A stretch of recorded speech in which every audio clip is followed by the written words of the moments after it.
Hey, thank you guys for being on the Zoom and for covering the team.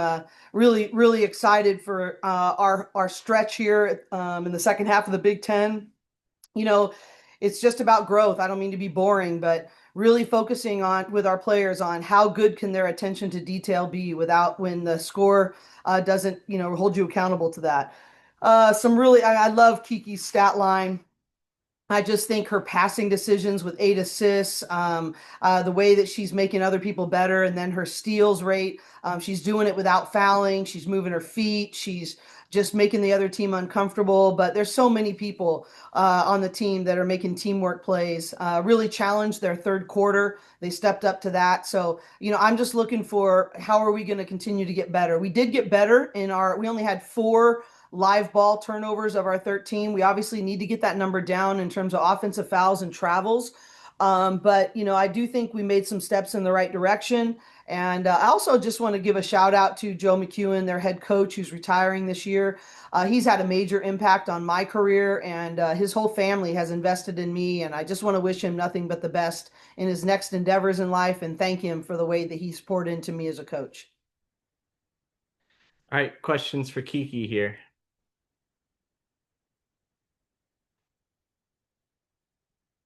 You guys are both muted, so if you have questions, oh, there you go. Go ahead, Ava. Hi there, got a quick question. So there was a lot of great defensive plays, but also finishing with the double double today. So how are you balancing pushing the pace offensively, but then also anchoring the team's pressure on the other end? Yeah, I think personally for me, I always try to bring it back to it starts on defense, and we want to get out in transition. We want to play fast, and so if I can apply pressure, being kind of the front line in there, and kind of make life difficult for their guards, it's just going to make everything easier. And then I think as a point guard, it's just finding a balance between where do we think the ball needs to go, who's hot, who needs a touch, where are the mismatches, and that's something I feel like over these 4 years I've grown in, and I'm feeling really comfortable in that, and as a senior this year, so just continuing to make those reads and just staying confident in what I see out there and what Coach Cori is telling me. Thank you. You guys shot like kind of like worse than you normally do from three, but you guys had 48 points in the paint. Is that kind of like a conscious shift that you guys make during the game, or like how did you guys adjust to like the shot wasn't falling today? Yeah, I mean, honestly, I thought we got a lot of really good looks, a lot of very makeable shots that we normally have been making. But again, we also know like we have some great post players, and we have people who can finish really well in the paint. And just because our three ball is not falling, obviously doesn't mean that we're not going to be able to be kind of multidimensional offensively. So just really proud of how we found ways to score, found ways to be really effective, and whether that was finding Lauren in the second half, that she did a really good job of just finishing down there, just being patient with us in terms of getting her the ball, gabs on her cuts. But also, I think that all happens because we can spread the floor and because we have people that you got to respect at the 3 point line. So I thought we did a good job of just kind of figuring out, where we were being successful from and going to that.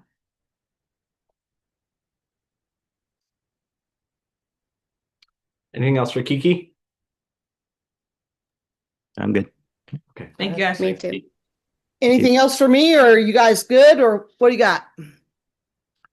Um, it seemed like you guys were trying to, like making a conscious effort to get the ball to Lauren early, and it didn't really go great, in, right to start the game. Like how kind of like how are you imagining that throughout the game, and like what did you tell her, like after the first couple of fresh, she appeared to be frustrated Yeah. with some of the calls and maybe some of the plays weren't going her way.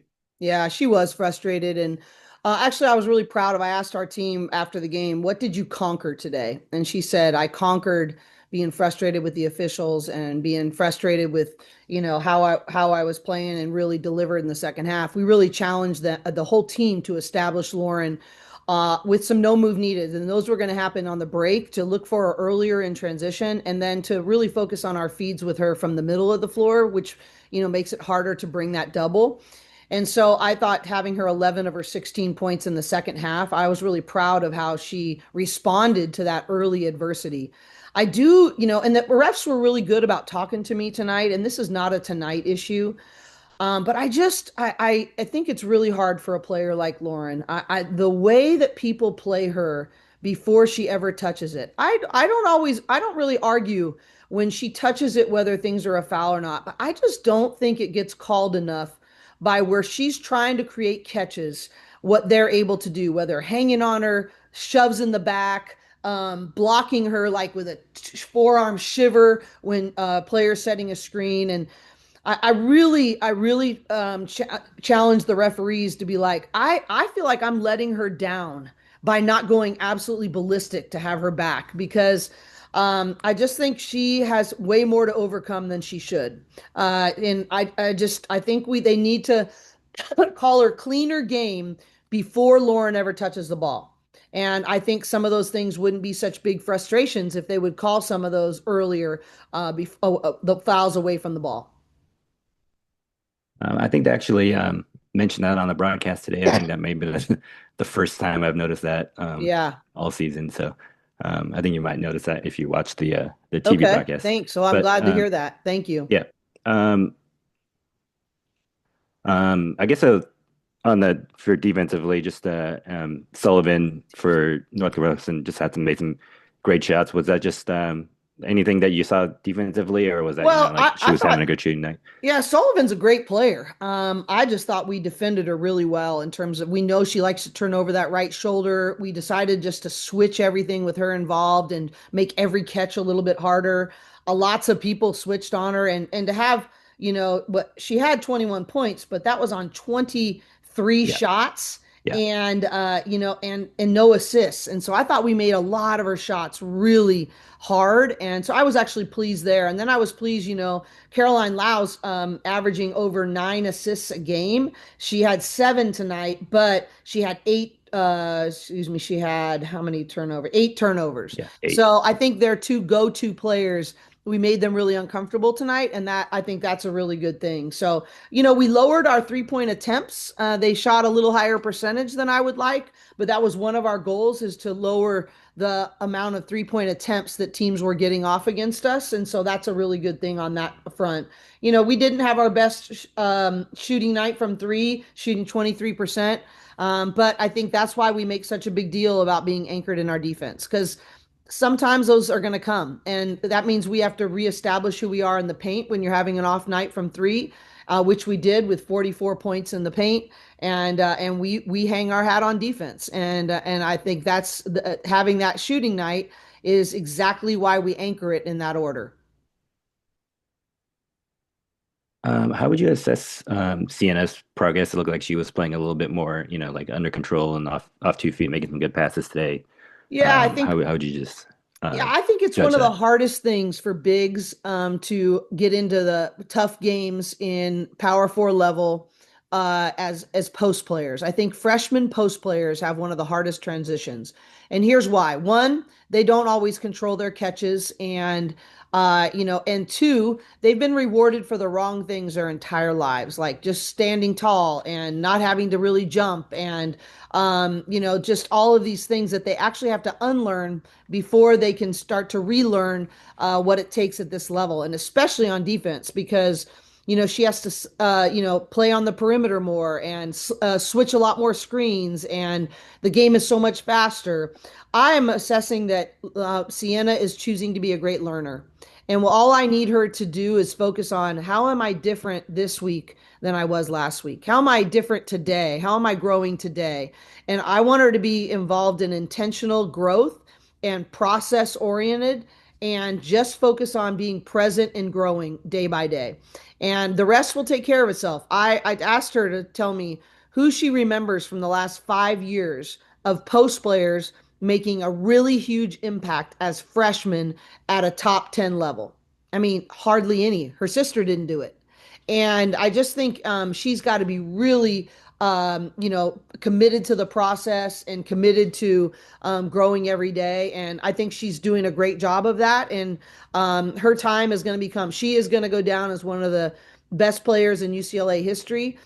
She just got to focus on footwork, playing lower, not using her dribble as a comfort dribble. That's a habit she's trying to unlearn. And but I love Sienna Betts. I love her desire to be great. I love her confidence. I love her work ethic. The future is very bright for her. She just needs to stay focused on growing in the moment. Oh, sorry. Let me let this person in. Got it. Okay. What else? Anyone else? Hi, Willie. Hey, Corey. I was just popping up and trying to download the app. I was just popping in to listen, to be honest with you. Okay, that's fine. So, Uh, any other questions from you guys? yeah, is there just a quick update on Elena? I know she missed a couple games today, and Yeah. just it's just a illness Yeah, she just was had an illness, a little virus, and she's doing great. She's fine. So she told me before the game, I'm good to go, coach. I'm eating, I'm good, I'm energized. So now it's just a matter of getting her reps and getting her back in the swing of things. So she's fine. Okay, great. So, and we didn't bring someone else had asked me a media question of why Tamia wasn't with us. We just, because she couldn't play, she had a really important academic week in this week. So we decided to leave her home only so that she could really focus in on this demanding academic week right now. Anybody else? Well, I really appreciate you guys. Good. Like I said, I actually sent a text to our administrators today and going, "Hey, how do we just create buzz? How do we create some enthusiasm surrounding this team? This is the like statistically like the best team in UCLA history, Yeah. and I think we're the team no one in LA is talking about, and to the extent that I think they've earned." And so I just really appreciate you guys and let's work together to give these young women what they've earned in terms of the coverage, the exposure, the enthusiasm. I mean, we are arguably the top basketball team in LA right now, including other colleges and also the Clippers, the Lakers. Like this is a really special team, and hoping that people are going to just pack it out. I mean, Iowa is undefeated in conference right now, and they're going to be coming into Pauley next weekend, and just I really need you guys to help people feel like, man, I'm going to be missing out if I'm not there. So thank you guys for what you're doing, and please continue to help us. It means a lot. Thank No you. problem. Thank you.